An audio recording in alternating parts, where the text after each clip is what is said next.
pry bar caught on rotten wood and the board popped. Tien felt the splintered edge bite his palm, and he swore once, short and sharp. Suspicion sat in his throat. He crouched and shoved the lantern forward.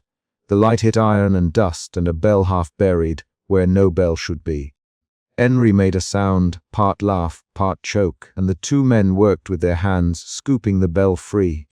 Tien wiped grime on his apron and held the bell at arm's length. He had not expected the rim to be polished smooth. He turned it, watched candlelight skim metal worn by repeated contact. Doubt shifted him first. Why would any craftsman wear a bell so? Then the edge of his mouth tightened. Fear came as a clench in his fingers when he saw a narrow vent beneath the bell leading into darkness. He tapped the rim with a knuckle and the sound was muffled and thin. Tien, Henry, voice low, this is not a child's toy. Henry brushed the dust away with rough fingers and pointed to faint scratch marks on the plank. Look at these. They are not from tools. Tien leaned forward and traced 3 parallel scratches with a calloused fingertip. The marks were shallow but deliberate, the same direction, a rhythm like someone seeking purchase. He breathed shallow. Suspicion hardened into an obligation. Someone had used this bell from below. They fetched Foreman Marcel because Fear had weight and Marcel held the purse strings. Marcel arrived dry, mouthed and brisk. He did not kneel to look. He stood with his boots on the threshold and folded his arms. "Show me," he said. His voice carried authority, the kind that dissolved questions into orders. Henry set the bell on a barrel and said, "It is where all around the rim. Fingerprints. A small vent runs under it into the cavity." Marcel crouched and blew dust from the rim with a rough exhale. He frowned and then his jaw went flat. He did not reach for the bell.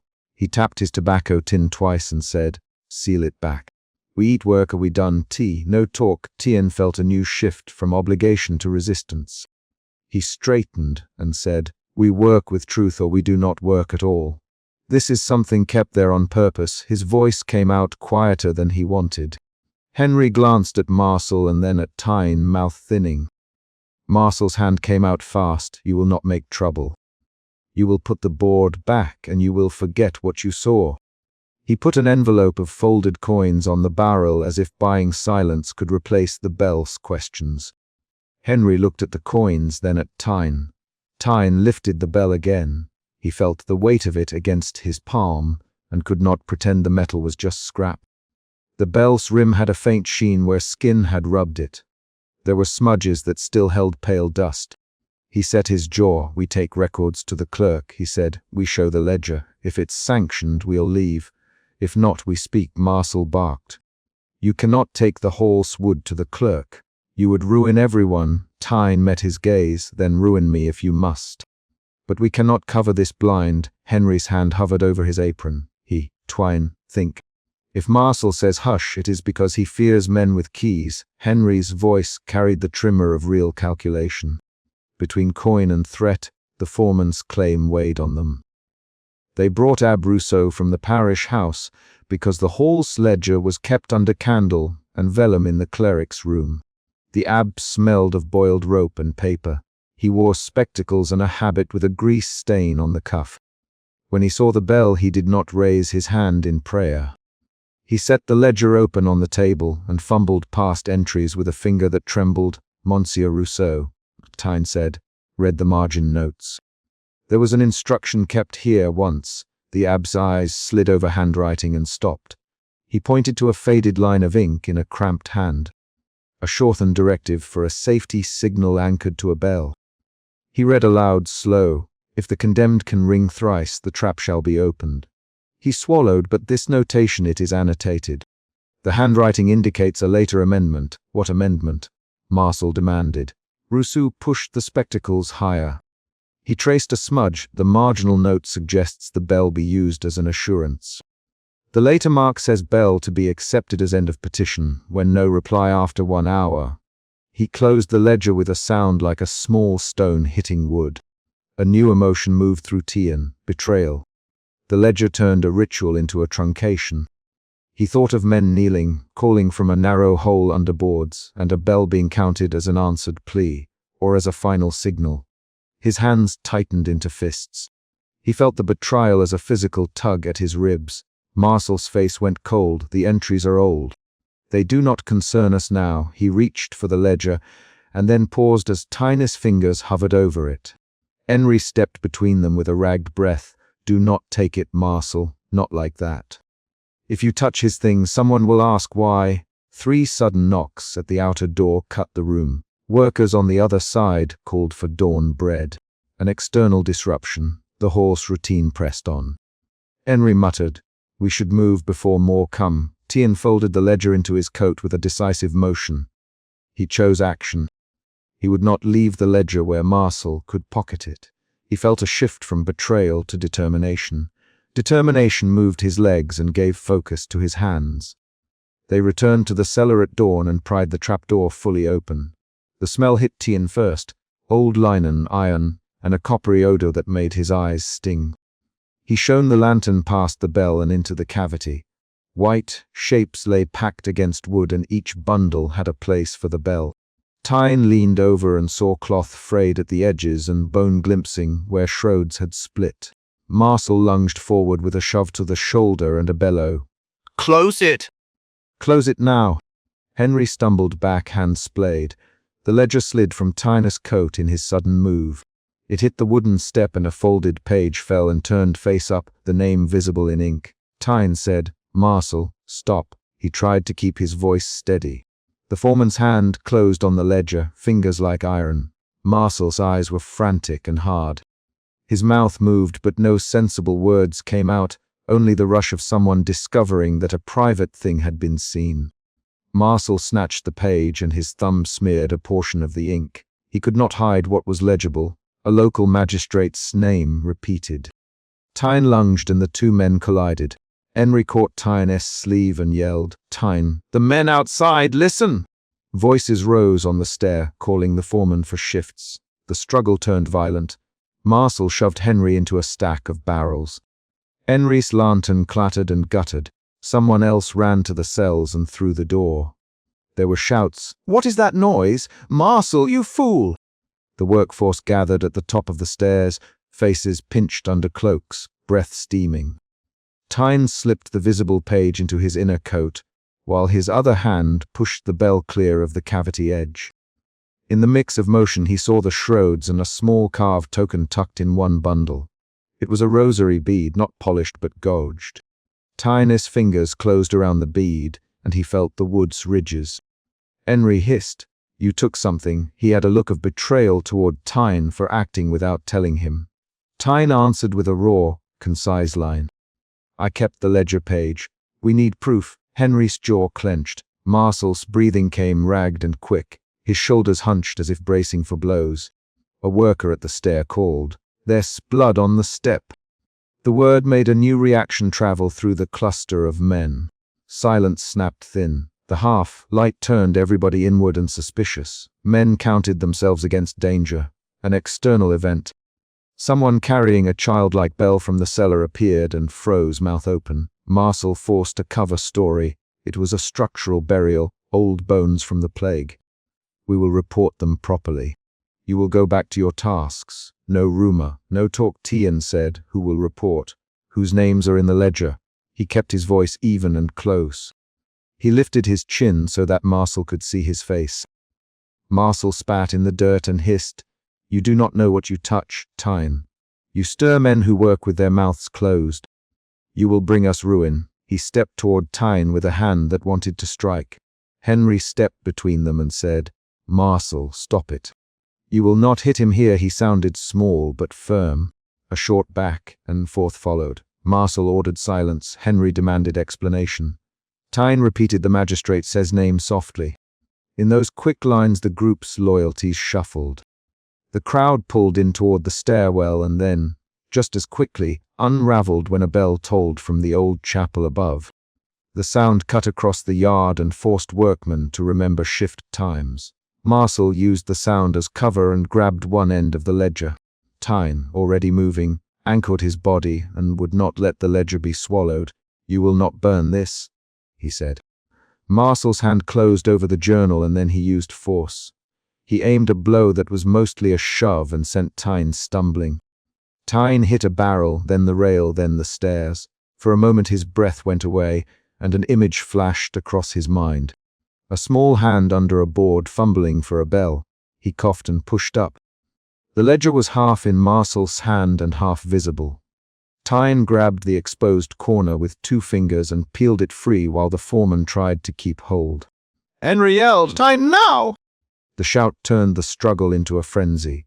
Tyne folded the corner into his coat and slipped through men spilling down the steps. He did not look back until he was outside in the courtyard. The morning air slapped him and he ran. He kept the ledger page tight to his chest. He did not stop until the parish wall was between him and the hall. He checked his coat. The name written in neat ink was still visible on the folded page. He put his hand on it and felt the ridge of the fold like a promise. Weeks later, the bell hung alone in the cellar niche. Tyne came back under the pretense of work and kept his distance. He watched a foreman, different than Marcel, thread a rope through the timber to test a board. The bell's rim was visible, catching the thin shaft of light like an accusation. Tyne kept his glove in his pocket and did not touch it. He had choices: to present the page at the magistrate's door, to hide it, or to keep watch and gather more names. He moved between doubt and resolve, so often his hands shook when he held his lantern. At night he woke with the bell's hollow sound in his head and pressed his palm to his chest until the noise faded. One morning he found Henry in the yard. Henry did not meet his eyes at first. When he did, the boy's face had caved along the cheekbone and the colossus looked raw. "Henry, they offered me coin again and a warning. I took no money. I couldn't the ledger's name. It's not just a name, Tyne. It's a chain." Henry's voice broke on the last word and he looked away. Tyne put a hand on Henry's shoulder. He felt Henry's trimmer and stood steady for him. "We keep the page safe. We find others. We do not make a spectacle until we can show proof." He spoke short words, concrete and ordered, and his voice served as a plan more than a comfort. Henry nodded and then shook his head fast. "Marcel, he have me fired if I speak. The magistrate will see to it." Henry swallowed and did not finish. The change in his tone moved the scene. Doubt slipped into fear. In the days that followed, Tyne kept the page folded inside an inner seam. He watched who came to the hall. He watched who avoided certain conversations. He spoke to the abbé in passing and watched the cleric's fingers tremble over prayer beads. Rousseau would not look at Tyne long. His eyes darted away as if hiding ledger stains. An unexpected twist arrived in a letter left at Tyne's door. A single line in a stranger's hand that read, "Bring the bell's page to the old gate at dusk." Alone, Tyne felt a quick spike of alarm at the demand, but also a cold clarity. He realized the ledger's chain reached farther than he thought. Someone wanted to control the disclosure. At dusk he went to the gate with the page in his pocket and the rosary bead tied to a string around his neck. He found no one waiting, only footprints in the mud that ended at the gate. On a bench nearby lay a folded scrap of paper with a name he did not recognize and a carelessly written instruction: "Hide this in the priest's dismissal. It will buy time." He understood then that other hands were moving. Allies and threats both operated in the dark. Tyne moved with decisions sharpened. He placed the ledger page into the priest's missal under the placeholder ribbon and left without noise. He did not return to the hall for 3 days.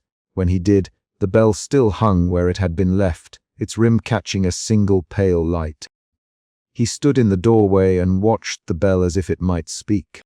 2 weeks later, a small meeting assembled at Abandon, 3 men, faces pulled tight in candlelight, and the abbé among them. They discussed names, dates, and the meaning of marginal notes. They read ledger lines aloud and compared handwriting. The abbé produced a second marginalia that placed certain signatures alongside payments marked disposal. The gathering turned a suspicion into a pattern. The bell had become a tool to end petitions and disguise murders as fate. When they moved to act, Tyne insisted on one precise thing: a list of names that could be shown together. He wanted to confront an official with proof, not rumor. Henry wanted immediate noise, a shout in the square. Abbe Rousseau wanted a sealed report sent to the bishop. Each choice carried risk. Each voice pulled the plan a different direction. The chapter closed on a concrete action. Tyne left the meeting holding a folded set of names and the rosary bead in his palm. He stepped into the yard, breathed the cool air, and walked back toward the cellar where the bell hung. He stopped at the trapdoor and put his hand on the worn rim for the shortest moment. He did not ring it. He slid his fingers across the polished metal once and then let go. The bell swung barely, as if remembering being used. Tyne turned away and walked toward the market, the ledger names folded in his coat like a plan, and the bell's mute testimony waiting below. Tyne shoved the lantern forward and the tapping came again, thin and regular against the cavity under the boards. Suspicion settled in his throat and pushed his shoulders forward. He had not expected a sound, only dust and rot. He crouched, the lantern's flame on his palm, and worked the pry bar into the seam where the board rose the night before when his tool had snagged and the plank gave. The first discovery had been startling enough. Iron and dust and a bell half buried. Now the cellar answered him with movement from deeper inside the floor. He had been paid to lift the rotten planks and measure joists, not to dig for secrets. Tyne walked the thin line between duty and fear. He knew ledger purchases and parish favors could decide whether a man kept his job. He would fetch Marcel and Henry, look with others, and that the truth would be contained in light and numbers. That plan was driven by suspicion. The thought that the first bell was not an accident, but a sign of a deliberate practice. Suspicion made him test the next board instead of leaving it sealed. Tyne tapped the board with the butt of his pry bar. The board answered with a hollow ring and a second. Fainter tapping answered from somewhere farther in. He stood, palms gritty with dust, and called, "Henry! Marcel!" The sound was a precise thing, not wind or settling beams, a repeatable rhythm like a hand finding a timing and holding it. The lantern threw an oval of orange that swallowed work, stained stone, and left the rest in thick dark. Henry came first, wiping his hands on his trousers. "What is it, Tin?" he asked. His laugh came as a short noise, the kind that pretends at steadiness. Marcel arrived slow, forehead creased the way a man used to looking for profit calculates cost. Tyne pointed at the seam and pushed his arm under the board. The pry bar caught on rotten timber, and the edge tore the palm of his hand again. He saw once, quiet and sharp. Henry crouched beside him and held the lantern closer. The light scraped iron and dry dust, and one small bell rimmed in the dirt. A bell, Henry, who would hide a bell under a floor. Henry's voice had a nervous edge. He laughed, then stopped. Marcel pushed a nail back in its hole with a gloved thumb and picked at the soil with the tip of his boot. They pried the boards farther until a narrow cavity opened like a shallow throat beneath the floor. Tyne's lantern found another bell threaded on a coarse rope. The two bells were not identical. One rim showed the polish of repeated handling. Under the boards, the air smelled of packed earth and old linen. Tyne reached and felt the rope with fingers that trembled despite his effort to be steady. He tugged gently. The rope did not move, but a noise came from deeper down, a tapping that matched the rhythm they had heard.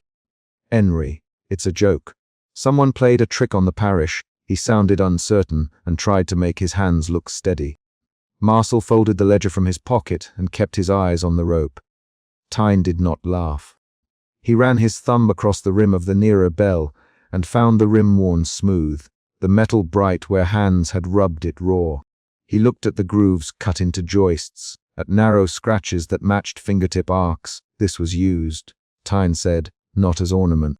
Used by living hands." He set the lantern to the floor and knelt to look deeper into the cavity. The men moved like a small, ugly ritual. Lantern, pry bar, ledger, polite questions that avoided the terrible answer. Marcel, who held the foreman's authority, folded his lips. He kept the ledger close like a private weight. Marcel thumbed the corner of the ledger and pulled it free from between two joists. On its pages, in cramped shorthand and a few crude marks, were entries. Fees, names abbreviated, and a recurring symbol next to a cluster of burials. Tyne ran a finger along a line and found a note that matched parish burial tools, notations scribbled to justify expense. Marcel's face tightened under the lantern light. We paid less when they signed it this way. Marcel.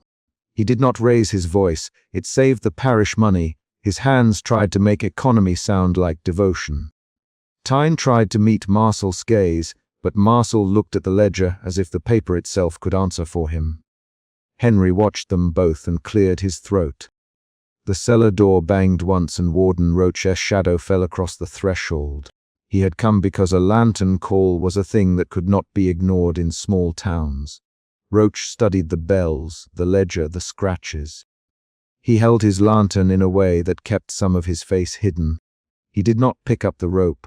He tapped the ledger with a finger and closed it like a man petitioning silence. "What do you think this is?" Tyne asked. His voice came thin.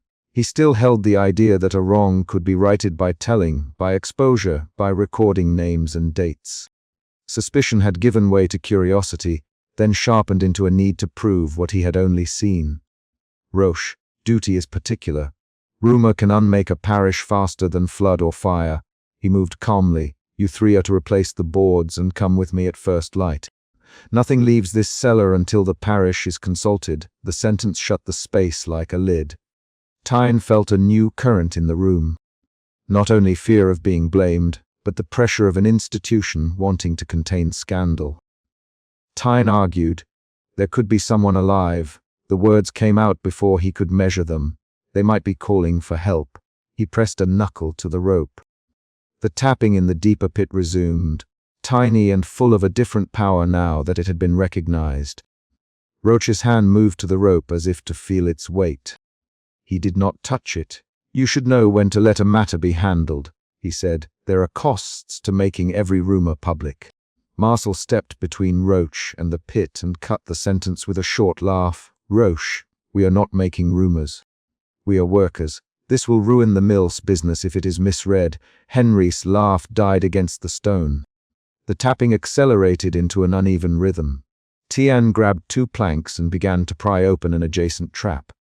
He sounded nothing like a man waiting for permission. Impatience had become action. Suspicion had split into insistence. He forced the metal bar into the seam and levered. Splinters bit into his palm. He swore and kept pulling. They exposed a narrow pocket, deeper and darker, lined with earth tamped smooth. A rope dangled from a small iron ring. The rope had a knot at its end, and beneath the knot a trimmer of movement. For a measure of a single breath no one spoke. The lantern painted a hand, knuckles white, fingers curled, fingernails ragged and smudged with soil. A thumb flexed once and brushed the rope. The hand was thin and the skin had the sheen of someone who had been breathing in shallow bursts. Henry stepped back. "Good God!" Marcel crouched and reached out without touching, the way a man reaches toward a ledger's numbers to count loss. Tyne dropped to his knees and looked at the pocket slip. The belt's rim was close enough that the trapped hand could reach it if the body were aligned. Tyne put his fingers to the rope and felt a faint pulse through the fiber. A new emotion rose in him, dread turning to anger that was close to fury. He had thought the worst was ledger entries and quiet bribery. The rope changed that. It turned the parish ledger into a motive for a living death. He stood and looked at Roche. "We must cut the boards and pull them out," Tyne said. "Cut the nails and lift the pocket open." His voice was simple and exact. It left no space for policy, only for hands. "Roche, no, we seal it and record it as a mislaid burial. The parish cannot host scandal. Think of the families.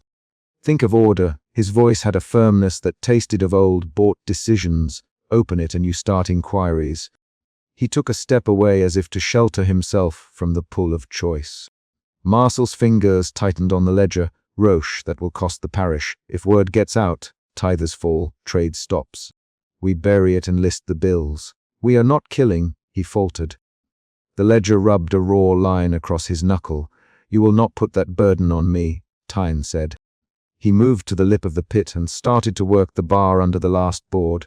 "Teen, stand down," Roche ordered. "Marcel, help me close this." The 2 men advanced together. Henry's mouth was open and he said, "Marcel, Tian, listen," before they began to push the board back. A quick argument flashed and the room became a narrow theater of hands and rope. Tyne and Marcel locked eyes. There were 3 rapid exchanges. Marcel, pull! Tyne barked, we close it now. Marcel replied, There's a person down there. Tyne shot back, we craft a ledger entry. Marcel insisted, you want able to live with that. Tyne said, make your choice. Tyne, Marcel, voice low. The rapid back and forth ended with bodies pressing against boards. Roach moved his shoulder against the wood and forced it down. Marcel added weight. Tyne shoved with the bar between his hands. The edge of the pocket crumbled. Old soil gave way in a dry slide. The rope snapped taut. The hand seized one final time as it was dragged with the seam. Tyne's fingers slipped. For a second he thought he felt a small, cold pulse leave his hand. He tried to pry the board clear, but his leverage went, and the timber fell with a dull clatter. The pocket's inner lip shifted, and the trapped hollow collapsed. The hand twitched twice, once convulsively, then stilled. Silence returned like a thing placed on the cellar floor. The lantern showed dust motes that seemed to settle faster than they had any right to. Henry put a hand over his mouth and leaned back against the wall. Marcel bent and pressed his palm flat to the ledger as if it could blot the event from existence. Tyne sat back on his heels. His palms were raw. Anger broke apart into a cold helplessness. He had pushed and argued and failed. He had seen the thin wrist, felt the pulse in the rope, and still the choice had been made to close the pocket. Now the parish had its ledger entry and its sealed board, and the bell hung alone where no one asked any further questions. Roach folded the ledger and tucked it under his arm. We replace the boards. We tell no one until morning. We craft the entry as a necessary expense, he said. His voice wanted to sound final. It's mercy. By that accounting, the sentence smelled of compromise. Tyne nearly rose to his feet and said, Mercy. You call that mercy? He was not yelling, but his voice had a raw edge that made Henry flinch. Marcel's jaw moved. He did not answer. They worked like men who have rehearsed secrecy. They broke down the small tools and slid the boards back, returning nails to their holes and turning the ledger loose into a trunk lined with straw. The bell that had not rung finally hung in a niche at the far side of the cellar, a small, mute object hammered on a peg. They arranged the scene with the practiced attention of men who have done damage, and then arranged to look as if nothing had happened. Tyne left before dawn. He walked past the yard where the blacksmith's hammer struck metal in the morning cold. His hands trembled when he set the pry bar against the shed wall.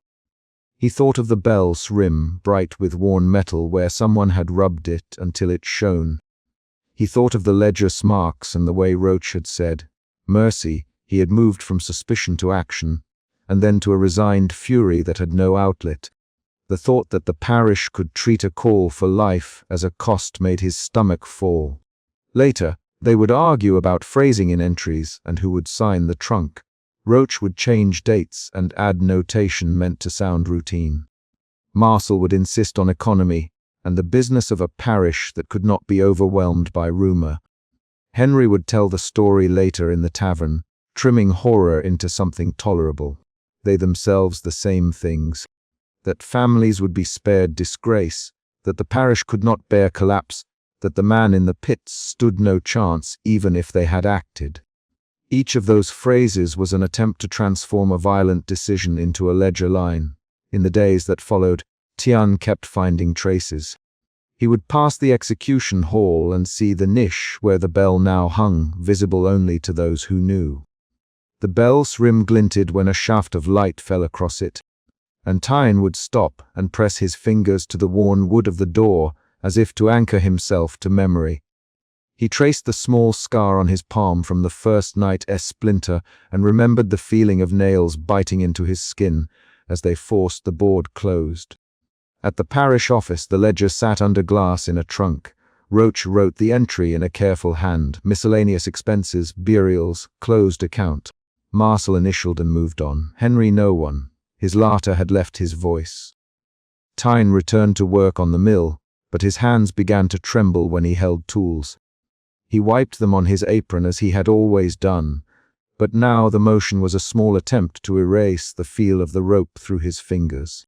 A week later, Tian found a scrap of linen near the niche. It carried a faint smell of starch and earth. He held it and found, pressed into the weave, tiny smudges of soil and a salt ring that might have been a tear. For a time he pressed the scrap to his face, as if he could find an answer in the texture. Instead, the scrap only confirmed the event. The hand had been real and the pulse had been there. The ledger confirmed motive, the Lenin confirmed life. They made the story complete. He returned one evening and stood across from the niche. The bell hung like a small, intentional failure. Tyne reached out and did not touch it. He counted the steps from the threshold to the peg and memorized them. He wanted to remember exactly where the knot had sat, in case memory needed to be proved. The parish had made a choice: ledger over rescue, order over life. Tian kept this as a fact, stated it aloud to himself in short sentences, so the memory could be repeated in court or confession or accusation. A few days later, Henry confronted Marcel in the yard. Their exchange was quick and angry. "Marcel, you signed the trunk." "Henry, I signed what saved the parish." Marcel answered, "Saved the parish." "You closed a man in dirt." "Henry, you were there." "Henry, you saw the state of him. The pit was small. The risk of disease." Marcel answered, "Risk. You made the risk by closing the pocket." Henry's voice cut off. He did not raise a hand. Marcel turned away. "You are young, Henry. You will learn which things you can change and which you cannot." That sentence was a lesson in the ledger's authority. Henry walked off without answering. Tyne watched their exchange from the doorway. He had moved from suspicion to insistence, from insistence to action, and finally to the hollow of helplessness. He felt an urge to tear the ledger from the trunk and set it on fire.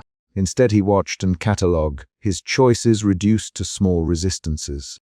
He would learn the names of those buried under vague marks, he would keep the scrap of linen, and he would remember the exactness of the rope's pulse. Remembering was not a protest, it was a record. In the months after, a rumor circulated that a bell had been hidden beneath boards to provide an extra measure of mercy for those who fell between the cracks of parish care. The phrasing softened culpability and turned guilt into a communal choice. Roche's notation would be quoted in polite company as necessary economy. Marcel would stand by his ledger entries as if they were legal defenses. Henry would stop laughing. Tyne kept returning, not to protest aloud, but to check the peg. He wanted the bell to be where he had last seen it, and to see if any new marks appeared on its rim. Once, in the depth of early morning, he found a faint crescent in the dust beneath it where a hand had once scraped.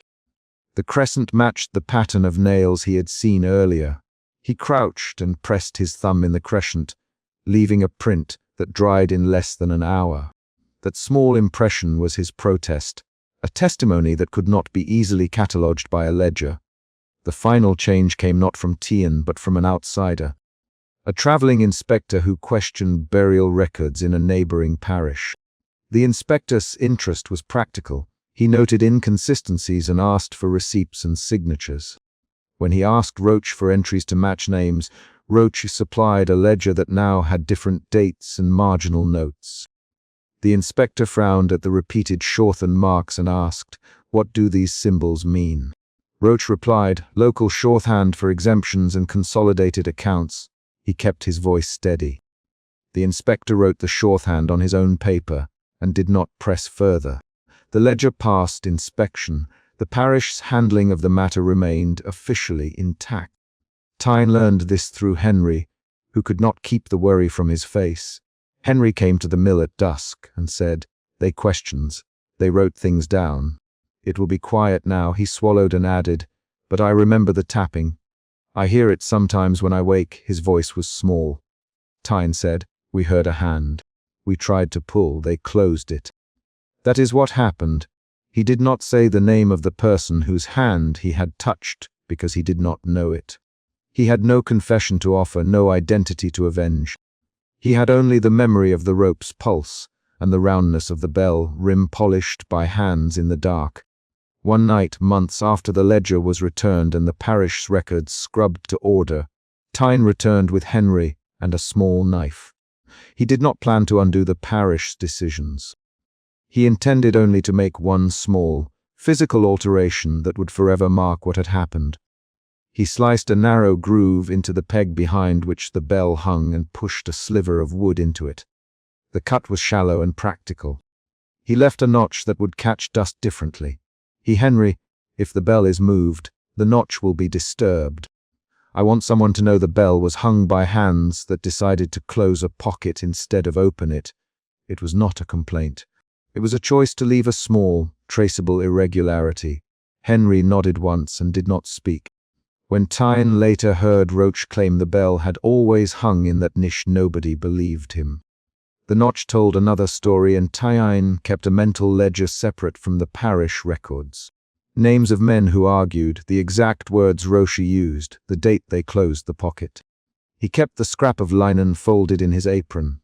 He kept the memory of the hand's final twitch pressed under his fingernail like a splinter. The bell remained in its niche. The ledger remained in its trunk. The parish continued its trade. The inspector left. Life moved on with the economy the men had chosen. For Tien, the chapter resolved not with a public reveal but with a private accounting. The notch in the peg, the scrap in his apron, the knowledge that a person had been heard and then sealed away. He would be able to say what had happened. He kept the details safe in short, clear sentences so they could be spoken without emotion, if the day ever came. On the morning the men replaced the last board marcel, "We will tell a careful story," Roche agreed. Henry nothing. Tyan looked at them both and said, "You have written one story into a ledger. I have written another into the wood." He turned and left the cellar with the pry bar slung over his shoulder. The bell hung in the niche and struck no sound. The notch behind it caught a fleck of dust and held it like a witness. Tyan walked away, palms raw, hands steady enough to carry tools, and the sound of the tapping returned to him only when he forced his ear to the floor. He pressed his hand to the plank and felt nothing but cold wood. The choice had been made. The bell hung alone.